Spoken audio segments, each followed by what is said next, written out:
Episode 147, Billy Procida. Ready to talk about sex? Billy Procida is a sex-positive comedian and self-proclaimed whore. His words. He's the host of the Manwhore podcast and founder of the Naked Comedy Show, which constantly sells out. I met Billy at a comedy festival over 10 years ago when he was still finding his footing on all of this. Please welcome to the show, Billy Procida. What's up, everybody? So Edinburgh Fringe is happening very, very soon. I am so excited. I will be at the Edinburgh Fringe Festival August 6th through 30th at the Westport Oracle at 3:45 p.m. That's every day, 3:45 p.m., August 6th through 30th. I am part of the free Fringe, so you don't need to buy tickets in advance. Just show up. The show is called Anti-Fascist Pasta Night. It is a hard-hitting political show. Pasta is not actually included, and it's going to be a really, really good time. Cannot wait to see you in Edinburgh. And for everybody in the Los Angeles area, on July 25th, we are having a bit of an actual anti-fascist pasta party. That's sort of a send-off, and to also celebrate the fall of Mussolini. That's going on at Volio Te, our house venue in San Pedro. If you want to attend that show, let me know. Please email me an RSVP, and I'll send you all of the info, a.k.a. the address. That's going to be an amazing show. Graham Elwood's going to be there. Drennan Davis is going to be there. Andrew Saxon is taking care of the music. Laura House, Asia Reyes, Dana Jacques. It is going to be a phenomenal show. Body Politic Media is going to be there. We got an absolutely fantastic lineup. I'm so excited. There's going to be comedy, there's going to be music, and there's going to be food. It's catered by Kono San Pedro, Chef Ivan Durham. He's incredible. So yeah, mark your calendars. Los Angeles area, July 25th. Email me for information on that. And August 6th through 30th, Edinburgh Fringe Festival. Cannot wait to see you there. And of course, if you're not in any of those places, if you're not in Los Angeles or Edinburgh, Left at Wall is available now, and it's totally free. You can watch it on YouTube, free with ads. Just type in Left at Wall. You'll see all the places you can watch it. I recommend YouTube or Tubi because it's free there. All right, enjoy today's episode.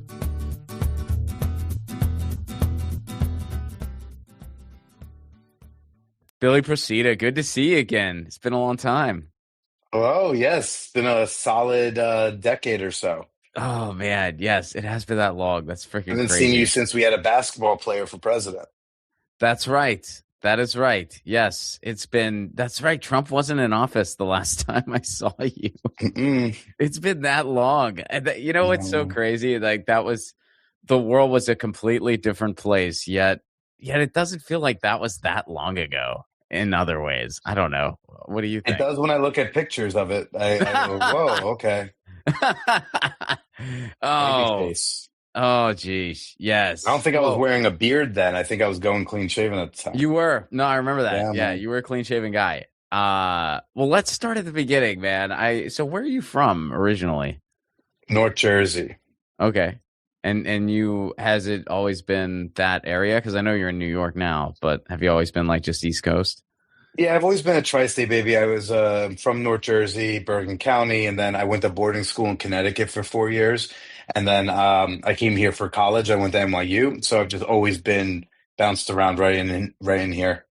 What's the situation with boarding school? Was it just like, were you a bad kid or like what happened? I got bullied a lot. I was like a big old no confidence, no self-worth kind of kid. Had no friends. I got bullied by everybody everywhere I went. So if I went to a sports camp in the summer, something in my DNA and the other kid's DNA said, bully this kid. If I went to we belonged to like a country club, like 10 minutes away. So none of the kids from my grade school went to that swim club. But all the kids at that swim club somehow knew they needed to bully me. I remember summer after fifth grade, I went to California and I went to like a sleepaway camp for 2 weeks out there. Got bullied out there. There was something about my essence that said, bully this kid. And it might have just been a touch of the tism, but whatever. It was the 90s. And then, so then I wanted to go to boarding school. But my mom made me go to this like character education kind of alternative boarding school. A lot of seminaring, a lot of like family program stuff. we would interrupt like history class to get into somebody's attitude. But I was there with a lot of kids who had been fuck ups. I was there with kids who were skipping school, doing drugs. Sometimes a kid got out of juvie. You ever hear of these wilderness programs? Vaguely. I don't know. I know It that gets some of them have snatched up at gone like south. 3:30 in the morning and then Yes. whisked away to like Arizona. Yeah, like we would get kids coming from those programs. Oh, wow. All Sometimes the right. kid be like, I haven't been home in 6 months because like they were out in Utah and then just went from there the program straight to us. So we had a lot of that type of stuff going on. Well, I mean, what did that do for the bullying situation? Like, were you bullied there, or were you okay? Yeah. They were like, You oh, were. you're getting picked on by we want to get you away from the wolves back at home. Let's just send you to the country's best wolves. Yeah, And right. That's what our it sounds mascot like. was the wolf pack. So, it Wow. was, I mean, it was the right place for me to go. I mean, I joke about Hyde a lot, and Hyde has its own reputation within the whole troubled teen industry thing, but it was where I needed to be to like become the person I am. It was a not fun place to be, but it definitely helped me grow as a person and as a man, and instill some really good values in How myself. But so? it was definitely tough. It was definitely tough. How did it do that? Like, how was it still kind of the right place for you to be? Like, how did it do that?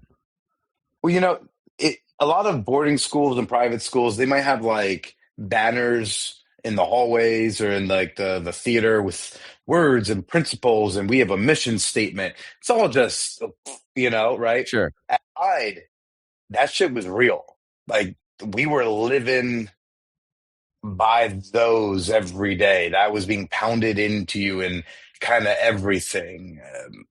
So, I mean, look, there's ways that things were implemented that could be like kind of bullshit ways to just discipline kids, but there was a lot of we're going to get into your attitude and we are trying to prepare you for the next phase of life, not just the next educational institution. So, we had like weekly seminars, talk about our feelings and our traumas and our whatever, and pushing each other to be kind of better versions of ourselves. I mean, in theory it's all great. In practice, probably should have been a few therapists on staff. Probably Mm. would have been a good idea, because I would be sitting in a circle with people with some pretty wild stories, um, and then they come to me and it's just like, oh, like no one seems to like me in the dorms. So some people would be like there was like one chick who uh how do I not violate SG-10? Let's just say that a life-ending felony was committed upon her mother, and then and then she'd be next to like a dude who had some very traumatizing things happen to him as a child, and like by a family member, and then me, it would be, well, I just get bullied a lot, and my parents fight, but it's not that serious. It Okay. did feel mismatched. But yeah, no, the faculty were really invested in like this kind of mission. And it wasn't just like stuff we put on a banner. So, if the attitude on campus fell off, sometimes they would cancel classes and sports, and we would just like have seminars for the rest of the day. Hmm. Or like, oh, as a school, we're going to go get changed and we're going to do a school wide workout and run laps around the soccer field and do push ups. Or we're all going to, it was just a lot of, it's difficult to talk about Hyde sometimes to make it make sense to somebody, but it was a lot of pushing you to be each other's best. Okay. And All right. but you only got out of it what you put into it. So a lot of kids fought against it. When I got there, after the first like year, I did start to see some improvements in myself that like my parents even said, hey, if you want to come back home, go to the public high school, you can. And I chose to stay because I was like, this sucks, but I do see like how this changes. And so I invested in like the program. And so I feel like I got a lot out of the program. I saw a lot of kids not put anything into the program. And I don't think they got a lot out of it. That's interesting. All right, so you finish up there, you Mhm. go to college. Now you mentioned are you autistic? You said a touch of autism. Like are you autistic? Are you diagnosed or I can't afford that test, man. That shit's okay. expensive. let me put it Right. this way. And I've always look as I've learned what I always felt. I was always different. I was always off. I was diagnosed ADHD as a kid, Hmm. and I even as young as like 21, 22, I would see things. I would see, say, like an autistic character or like an Asperger's character, and I would feel very much like that seems like there was this movie Adam in like 2010 is like a guy with Asperger's and it's like a rom-com type of thing. I was like, wow, that guy, like I relate to this guy. And then as I would learn more of the symptoms involved, like it just made more and more sense. I only found out in my early 30s that like the food sensitivities and texture issues, not liking tight clothing, I didn't know that that was all associated with that. And so I remember during lockdown, my best friend, she gave me one of these like online tests. It's like 40 questions or something about like, are you on the spectrum? At the end, she says, yep, says you're autistic. And then there was a weird pause. And she said, I opened a second window and I answered the questions for you, knowing you as your best friend. And somehow my answers made you more autistic. So I mean, look, I don't try to make my whole identity, but I do know that if I say that to somebody in the middle of something, they all of a sudden understand me a little better, and then they like take my words to mean the words that I said. Okay. People treat you a little differently. Like if people will be like, "Wow, you're being an asshole," and then I'll just be like, "Actually, I meant I'd share something about myself," and then they go, "Oh, I should just like take you at your word." Okay, I'd be like, "Why didn't we Mm. do that the first time?" So whatever you So call that. yeah, no, no, no. All right, so you get out of boarding school and then you go to New York City for college. And what Yeah. what'd you do in college? I majored in media and communications, did a minor at Tisch for producing, but I mean, but sophomore year is when I first did stand up and really got into that. So by like spring semester sophomore year, I was going to open mics all the time. I sometimes would like cut class early because I was 2 blocks away from Eastville where I could go get like an early sign Oh up. yeah, the 4 Yeah. p.m. mic, and oh yeah. Well, it was like a 6 p.m. mic, but people would start signing up at like 4 or 3, and so you'd have to go like way early just to get like a spot that was before 20th. Hmm. And I mean, this is also back in the day in New York City comedy where there were not a lot of open mics. This is like 2008, 2009, so there were not a lot of open mics. So the few that existed were really full and popular. But I mean, not long after that, and the creek started becoming more popular. People started opening up more mics at bars, and started becoming like you could do 5 mics in a day, kind of easily. And so I just started like grinding and hustling all of that. I was also an underground poker dealer as I in my back end of college and No right out of shit. college. Yeah, man. Really? How'd you get Yeah, into that? I was selling. Can you share? Yeah, I was. It starts with I was selling tickets to a comedy show on Third Avenue. I was on the street trying to sell tickets, and these two dudes approach me and say, "Oh yeah, I like comedy." Turns out he like on the side sometimes did like a bringer show here and there, right? Okay. Like I'm 20 years old. I don't know better. He comes, "Oh, I like comedy," and so I tell him how much the tickets are. He takes out a big fucking wad of money, starts going. They were like $15 tickets, so he starts going through hundreds, fifties, 20s, and then tens. And he goes, "Do you have change?" And I say, I just gave the last guy my last $5 bill." He said, "Oh damn," and then doesn't buy the tickets. I'm Mm. like, "You're letting the $5 difference stop you?" Then I asked some follow up questions, and I'm being a person, and turns out they had just finished a long poker marathon game that they were running or playing, and that's why they had all that cash on them. And I said, "Oh, interesting." He's like, "Yeah, you play poker?" I was like, "Yeah, I play poker. Yeah, I was playing online, and sometimes I would go to Mohegan Sun." And he said, "Oh, well, here, take my number if you ever want to play." So I go to play at the game, and I lose, whatever. And then I asked him, "Hey, do you think you could teach me how to deal? Like, are you looking for dealers? Like, I'm pretty." I'm sociable. I can be a person to people, and I'm really disciplined and trustworthy. Blah blah blah. And he's like, "Do you think you could bring players?" I was like, "I could probably get NYU kids to Mm. come because in underground poker and in comedy, um, the producers seem to rely on the workers to bring Dealers. the audience." And I'm There's like, there's "Isn't that your bringer fucking poker job?" games. Actually, I would not. I'm actually a really good fucking poker dealer. I get my stats are good. I move. I keep the game moving. So when like you log, every half hour what my rake was and what the tips were, whatever. Like my numbers were good and high, but that wouldn't matter. Like if somebody else can bring 10 players, they're like that person's that they're going to be in the Wow. box all night.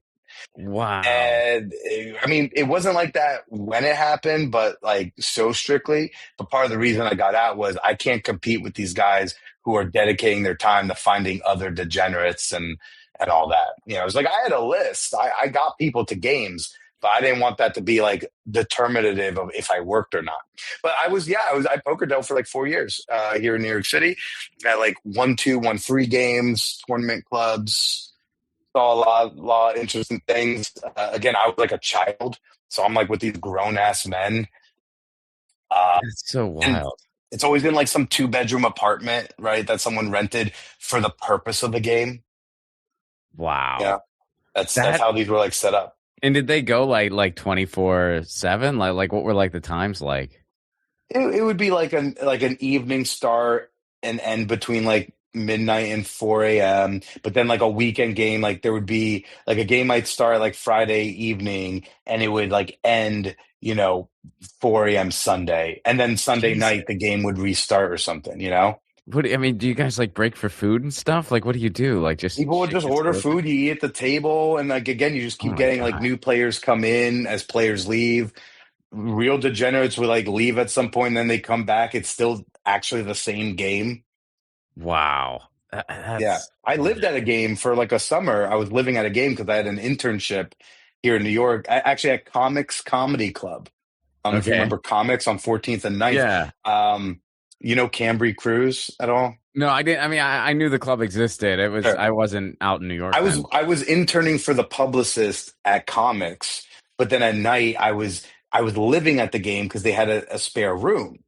And like my dad's paying my rent for, because I'm in college. So he's paying the rent, my portion of the rent for this 2-bedroom where the game is, but then I'm working the game. And so sometimes like I would fall asleep at night and then with like one set of like 8 strangers in my living room playing poker. And then I would wake up at like 11 a.m. the next day and there'd be a different set of 8 strangers playing poker in my living room. That is such a New York story. You have like the most New York story to ever New York. Yeah, I was sparking comedy tickets because I was doing open mics, and then I became a poker dealer. And like, uh, that's wild, dude. Well, so when did you start exploring? I mean, I don't know, like what's the right terminology? Like exploring sexuality, like Like, getting when'd you into start stuff. being a hoe? However you It's want to frame okay. it, I mean, my name is like attached permanently to the word Manwhore on the internet until I die. So, right? it's what it is. I started like being slutty pretty much in college. I had a girlfriend my freshman year, but before we were official, I was definitely hooking up with a lot of girls. That was just kind of happening. And it was always weird to me because at that point in time, me and that girlfriend freshman year, she's from my area, but she was going to Tufts. I was at NYU. So we weren't official because we were like, oh, we should be able to like hook up, fool around with other. We're long distance. But here's the thing. We had already said, I love you. I was the first person to have sex with her. At the time, I was the only person to have like penetrative sex with her. We had met each other's parents. We like everything was serious.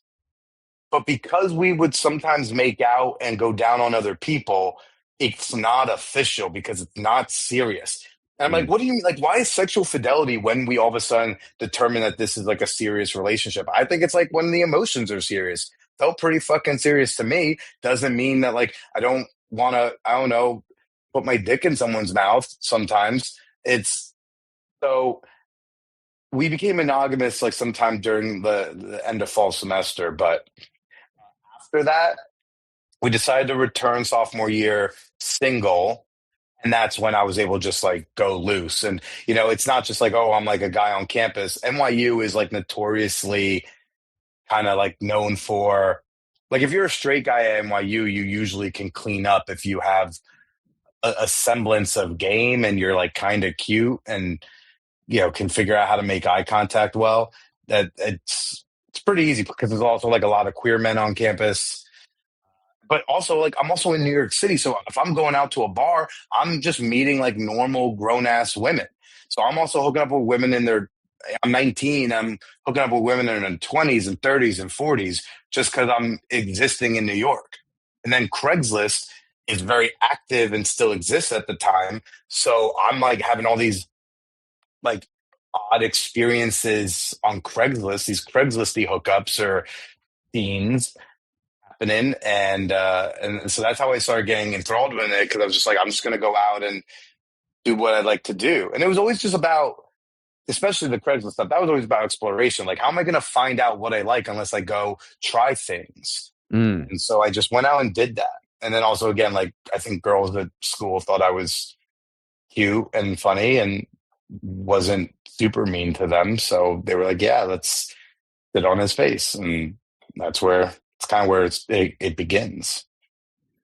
So when did you start like kind of exploring, because you mentioned like, oh, we were saying I love you, but we still kind of wanted, so why wasn't that a serious relationship? When did you start exploring, some of those more takes on relationship like polyamory and stuff like that? Because like everything you just described, there's philosophies that fit that, and there's plenty of people who, like subscribe to that in their relationships, right? Like, Yeah.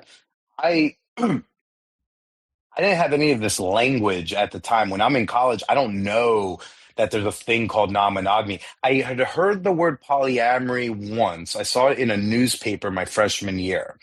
And and then I kind of like forget about it. It tucked away. I forget what it was. I think it was like a survey or a study or something. And I tucked that in the back. Of, oh, interesting. That's a word. And then I forget about it.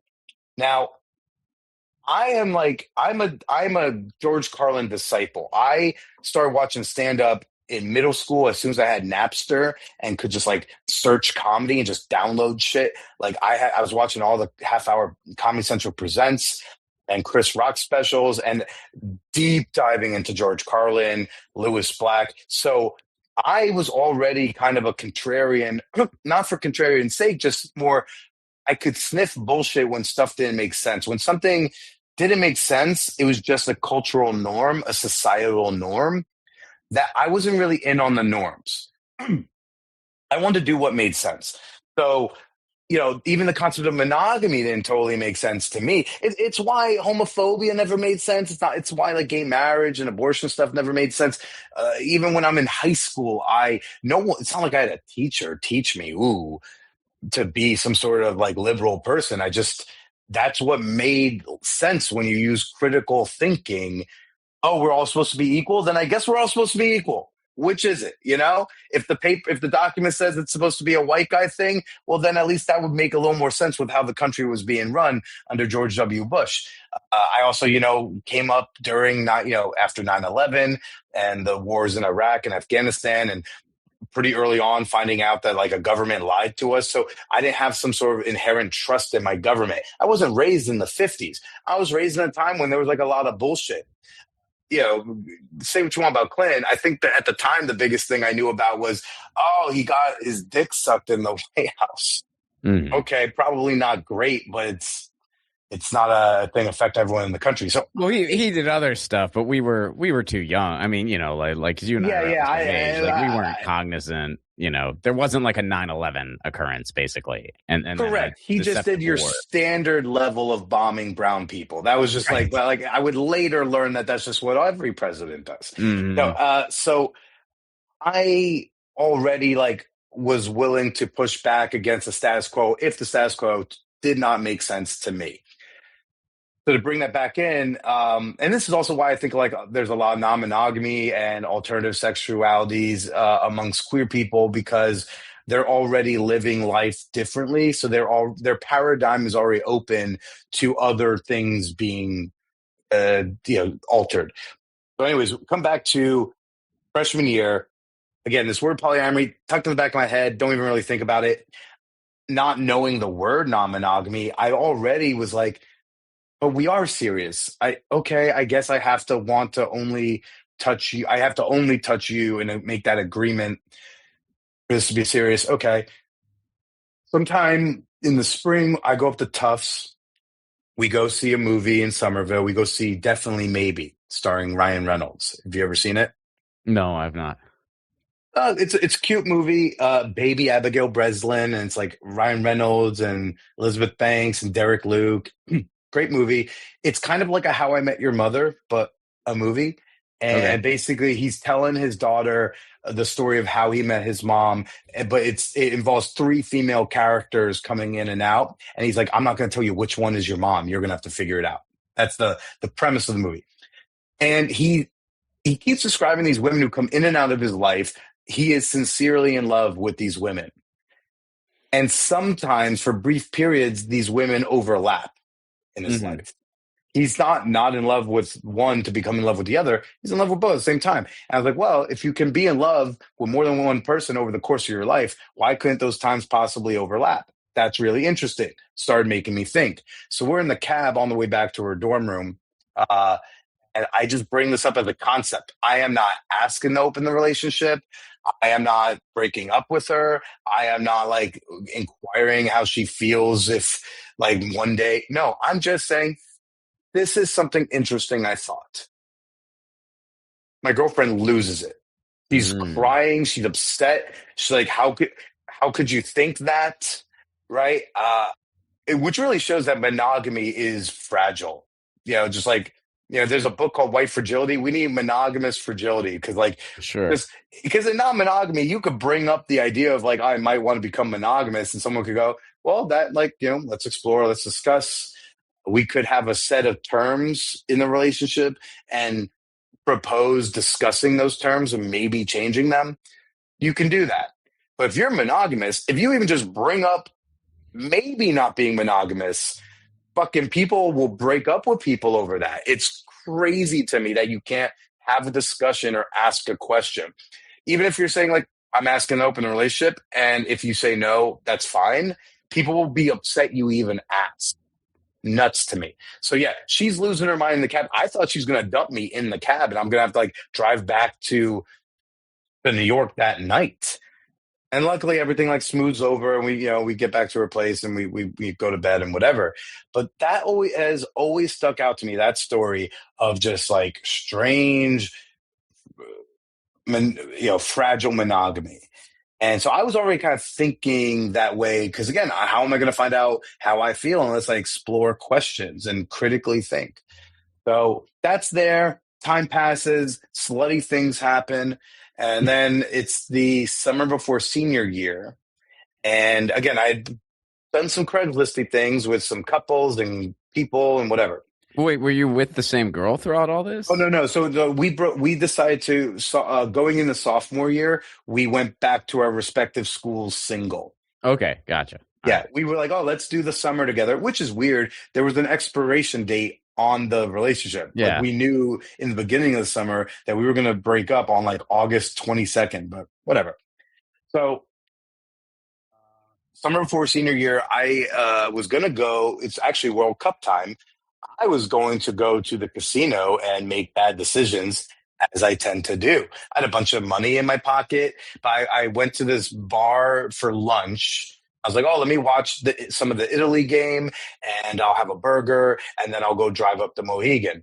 And I meet these two older women at the bar. We start talking, and I think they're both 38 at the time, and I'm 20. One thing leads to another. We're talking. They're visiting from out of town. And then Jen goes to the bathroom. And then Jen's friend says, by the way, I don't know if she wanted you to know this, but her and her husband used to be swingers. Gasp. But like I go, oh, okay, cool, interesting, hot. She's hot. They're both hot. Whatever. So Jen comes back from the bathroom. I said, so your friend ratted you out and told me what you used to do. And she laughs and we talk and I ask her some sincere questions. And she's like a normal lady with a normal job with 3 kids. And her husband has a normal job. And they don't seem like fucking degenerates. They live in suburbia. And it was the first time I ever met a, someone in the real world who lived their life, their relationship life a little differently. And Mhm. it really validated what had always been something that kind of made sense to me. And it was like, oh wow, this is like a valid way to live like life. It's always been a very like kind of pivotal moment for me, where it's almost like saying like, hey, you're not a freak for feeling Mhm. this way or wanting to have this kind of lifestyle. And that was cool. Fast forward, then we all went out dancing that night and we all made out. And like, meanwhile, I make out with Jen. Everything's fine because she's going to go home and fuck the shit out of her husband. And he's going to say, what was his name? Mhm. Meanwhile, like Jen's friend, I don't think she ever told her husband back home that she cheated on him by making out with me on a dance floor. Mm. Not for nothing. And then fast forward, it's like the year after college. I'm on a date with this chick I met on like a dating site, like a normal dating site, and monogamy comes up as a topic. Kink was coming up as a topic. And she mentioned this, and I remember going over to her place, and she had this book. It was called The Ethical Slut. Interesting title. Kind of like one of the Poly Bibles. At the time, I Okay. go, oh, that's a funny book title, and she tells me more about the book. I say, interesting. I later buy the book. I read it. Again, it's validating things I've been thinking, feeling, and kind of a way I had been living in a way so far. But now I've got language to it. I go like, wow, this is like real. This wasn't opening my eyes like you could live your life this way. It just meant like, here's a way to communicate how you live your life. And again, once again, it was validating that like I'm not some sort of freak, which is Mhm. really important, when you're living in a very mononormative culture where people assume that, they ask, hey, are you single? I go, well, are you inquiring about my relationship status or my availability? Those are different Mm. questions. So that's kind of like the start of it was definitely maybe meeting Jen at that bar and then and reading The Ethical Slut. And by 22, 23 years old, I know what I do and what I am. And then when did you start bringing this into your comedy? Like when did the Manwhore podcast come into it? Like when did you decide to kind of incorporate it into your creative life, or did that just naturally happen? Well, in terms of like wild sex stories and whatnot, I mean, that was already naturally happening, right? I'm, figuring out what to talk about on stage. And the only real thing I had done at that point was like I'd gone to some casinos. My parents got divorced, and and I like had done some crazy sex shit. So that's all I had to really work with at that age. But I started the podcast in 2014, and I started having the idea in 2013. I had talked to a therapist about how like I had this problem where women would sleep with me, but they wouldn't date me. I wanted to. I love cuddles. I wanted to hold I hands. think a I lot of like. people would not consider that a problem, but But for me, it was no, because no, no. I hear you. I hear no, you. no, no, no. I And totally get it. It's just sort of funny, like the way you just put that out there. Like I had this problem. They all just wanted to sleep with me. yeah, but like no one wanted to love me, and I was like, "What's? Come on!" No one has to take a violin out for me. I'm just saying, for me, that was a problem. And every time I wanted, both in college and in my early 20s, anytime I wanted to escalate the relationship and like go to boyfriend, girlfriend, it was always the woman who told me she wanted to keep it super casual, which is something I think a lot of women can relate to, right? That's it's kind of a typical gender role reversal. And so I told my therapist, like, maybe there's a serialized project to do around my sex life and lack of romantic life. Because again, like I had some numbers under my belt, but what I wanted was a relationship, and I wanted like someone who, like a romantic one, someone who like said "I love you" back. So I met this woman. I think it was Tinder. I forget where. We go on a couple of dates. Chemistry's insane. She says the chemistry's insane. I think finally, this feels like it's going to have legs. And so we went on a couple insane dates where like the passion's hot. And again, she also says that she feels differently about me than she normally does about men. I tell my therapist, I go, you know what? Things don't work out with this chick. I'll start that fucking podcast idea I told you about. And then Thanksgiving happens and she gives me a call and says, I went home for Thanksgiving, ran to my ex-boyfriend, and well, we're going to try to give it another shot. Mm. I go back to therapy. I tell her this, and she says, first things out of her mouth are, so you're going to do that podcast. And I was like, motherfucker, now I got to buy a microphone. And so I started a podcast where I would chat with women I hooked up with about why we didn't work out. And that's the origin of the Manwhore podcast. It's still a format I do. I probably have like a few of my past partners on each year to discuss that, among other things. But then it also became this avenue to talk about sexuality, gender, relationships, love. And, that was over 12 years ago now. Well, how would you describe yourself? Like, would you just say polyamorous or sex positive, or like what are kind of like the vernaculars you put out there? I typically say non-monogamous. That one's easy. That's the biggest umbrella term, right? Sometimes I say poly. I've just never personally had two romantic partners at the same time. I believe I have the capacity for that. I just haven't experienced it very much yet. So I don't. It sounds like a lot of work. I mean, when all of my polyamorous friends, it sounds like a lot of work what they do. Like, I'm like, yeah, but have you ever come? It's pretty awesome, man. Like, have you ever come more than once in a week? It's even better. It's great. No, it's really fun, man. Like, connections are great. I love connecting with people. I think it's why I love podcasting the way I do. I think it's why I love stand-up, but why I did not want to do Zoom shows, because like I didn't sign up for this to do. It's why, frankly, no shade to anyone who obviously does virtuals, but I don't even do virtual episodes of my podcast really, because I didn't start a podcast to have phone calls. Like I want to be in a room with people and connect like human to human. So like, I feel you there. I mean, it would just be really hard to do an episode every week if I had that. I hear you. Trust me, boy, do I know. But yeah, it's. I think the most difficult part is scheduling. It's probably the most difficult part of poly. If someone calls me polyamorous, I don't correct them. But when I pick, I normally say non-monogamous. It's not too much of a difference, but it's a little bit of a sufficient, necessary condition type of a thing. And sex positive, obviously. I hope we could all be sex positive. Being sex positive doesn't mean you're slutty. It doesn't mean you're kinky. It doesn't mean you're non-monogamous. It just means you believe people should do their sex and dating lives however they want to, as long as everyone is a consenting adult. Yeah. Right? Yeah. If you believe that, then guess what? You're sex positive. You don't have to say, but I'm vanilla. I can't say I'm vanilla, but like, compared to my kinky friends, I'm pretty vanilla. Like I'm not into like BDSM heavy. Like I don't have to go shopping to get an orgasm. Like I can just have fun with people in bed. Sure. But yeah, sex positive, all that jazz. So when did the Naked Show come into all this? Because you have a very popular stand-up series right now that's it's all over the country, right? Trying. The Naked Comedy Show, yes. So I do that every month in New York City. I do it every other month in Philadelphia, and I'm launching a Chicago chapter next month in July.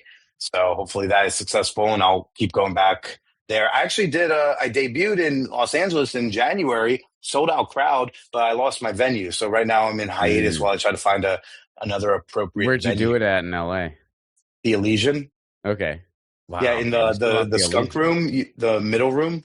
That's awesome. You know, the one that's like, it's like outside, but it's in a separate structure. Oh, okay. It was one of the. It's like across the parking lot. Yeah. That's like it's like an 80-seater. So I sold that out. Had a wait list. Yeah, but then they said our clown classes are really taking off. So in that room on weekends, so we're not. Yeah, I rented out. So they were like, we're not making enough with your straight rental. And I'm like, all right, call me as something changes. But yeah, the Naked Comedy Show, we do that in multiple cities, hopefully expanding even into more cities. It is exactly what it sounds like. It is comics with no bottoms. It is Hmm. stand-up comedy with naked comedians. How naked? Naked. There's only one definition. If you're wearing underwear, you're not naked. Then it's Right. an underwear show. I hear they do one of those in Atlanta. So I started doing that a little over 3 years ago, like 3.5 years ago here in New York. I partnered up with a local sex party community space. It's the sex party that I've been going to for over a decade. It's actually a great comedy room. When they clear out all like the mattresses and the lube and the kink furniture, it's a good comedy room, dude. It's wooden floors, low ceiling, good lighting. They have a little stage they can build out. You can fit like 75, 80 chairs in it. It's a good room. It's very expensive because it's priced for orgies. But Mm. we did that. It sold out. The next one sold out. We upped it to 2 shows in one night. Sold out. So we've been plugging along with that, man. How do you think like the reception would be different like in other parts of the world? Not necessarily that it wouldn't be as like fun or well received, but like here in the United States, we're like so puritanical about the human body. Like, do you think like that's some of the allure? I don't think it would be as consistently popular in countries and communities that are super blasé about nudity. But Mm, so like Europe isn't entirely blasé about it. Not all parts of Europe, and then some parts of Europe, it's more like they don't care about like titties, but they hmm. still would be like you gotta keep your junk away. So it depends, but no, like I think if we had a less puritanical society here, I don't think it would be as popular as it is. I don't think you'd be able to charge the extra that we do for it, you Mm, know? yeah. Have you ever had trouble getting comics for it, or like is it like how often are people banging on your door to do this show? Because I would love to do that show, but I don't think I don't know, man. I'm too shy, I think. It's you really do forget that you're naked after a while, to be honest with you. Sure, But yeah, you know what? It's like in New York, I haven't had an issue because I started in New York so long ago. I know so many comics and I know so many good comics. That's the thing is I really make sure I try to book only good comics. This isn't a bunch of wacky exhibitionist open micers. These are like I say no to a lot of people sure. who want to do it and they send me a tape and I go, you're not ready for this yet. I'm sorry, kid. You don't got it yet for the Yeah. naked comedy show. You don't got it. You're a little too green You're for gonna be naked keeping your comedy. clothes on for a while, kiddo. But That's come see right. me in 6 months. Yeah. I'm a gatekeeper for taking off your clothes. Yeah. Like, let me know. Send me a new tape. Hilarious. No, so in New York, I haven't had a hard time because again, I've known so many good comics for so long. And then when enough comics were doing it, particularly female comics were doing it and saying they had fun and that it wasn't a creep fest and that like I ran Mhm. it in a safe way. It's amazing what happens when you try to create as safe a container as you can. Mm, People will do that. And then also doesn't hurt when like the New York Times covers you and says like, yeah, it's actually good. Philadelphia has been a little difficult just because I'm not tapped into that scene as well. mm, And for whatever reasons, Philly comics are generally a little tighter about it, but it's so close to New York. I just import, I got comics with cars out here. I'll just have them bring like two, three comics each, mhm, bring good New York comedy to Philly. LA was easy, but similar reasons as New York. I've been doing stand up a long time, so I knew a lot of LA comics. I had a great lineup in January. Oh my god! And then Chicago, was surprisingly easier to book than I expected. mhm. Like I normally I feel like I have like a 33% success rate when I ask comics, and in Chicago, I think I asked like nine. No, I think I asked like seven comics and I got five yeses, or six comics. I got five yeses. Booked five comics on the show. So we got a good lineup out there. And if it sells out and the show's good and everyone had a safe, good time, pretty sure we are going to, see more comics in Chicago want to do it. I've already had comics reach out, and I say, "Oh, well, I'm booked up now, but we'll talk when I get new dates." Where can people go to learn more about you, man? Where can they follow the podcast? Where can they find out if the Naked Show is coming to a city near them? Yeah, the Manwhore podcast is available wherever you listen to audio. So wherever you're listening to us, if it's not YouTube, I'm there. And then you can follow me on Instagram at Billy Procida Jr. That's JR Jr. And you'll see, like in my bio, you'll see links to the upcoming shows that are happening. Right now, it's still just New York, Philly, Chicago, but I'm about to start venue shopping to expand to more cities. Why not go to Columbus once? Why not? Yeah. I could bring a few comics in the car. Let's go to Columbus once, right? So hopefully in early 2027 or maybe later this year, you'll see the Naked Comedy Show in a city near you. Unless you live in Texas or Florida, where they have weird laws about, drag queens reading fucking storybooks to children. I tend to avoid those places. One, because fuck them. And also, really, if they have an issue with a man in a dress wearing makeup reading an age-appropriate storybook, I have a feeling they'll have an issue with naked comedy. I'm going to just avoid that. Sorry, Miami. Billy, thanks so much for doing this. Ron, thanks for having me on. Good to see you again. That was Billy Procida. Check out all of his stuff. Follow him on the Instagram. I thought for the summer it'd be a good time for a horny episode. We do the horny episodes from time to time. People in the sex positive space or the I don't know. I guess I guess non-monogamous space.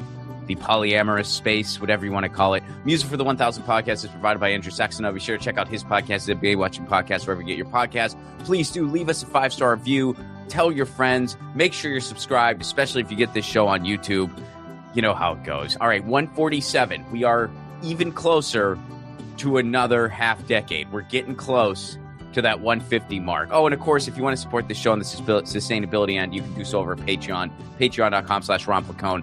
I'm going to be doing a bunch of full-length stand-up shows working out the anti-fascist pasta night hour. These are not official preview shows. These are closed-door, patron-only events. So that's going to be going on throughout this month. So now is a really, really good time to join the Patreon. I'm also going to be dropping some old interviews from the vault when I used to have a morning show in Nashville, Tennessee. There's some interviews with Ian Anderson from Jethro Tull. There's an interview with Jimmy Dore that I did with Jimmy before we were working together. So a lot of interesting stuff that I'm going to be dropping from that vault. And, of course, the Zoom shows. So really good time. If you are interested, patreon.com/Ron Placone. It's all about community. So $1 a month is all it takes. Any amount you're comfortable giving is all it takes. It's pay what you can. And you can even follow it for free if times are tough. So, yeah, patreon.com/Ron Placone helps keep all of this stuff moving. All right, a little closer to 150. Hope you all have a wonderful week. Peace.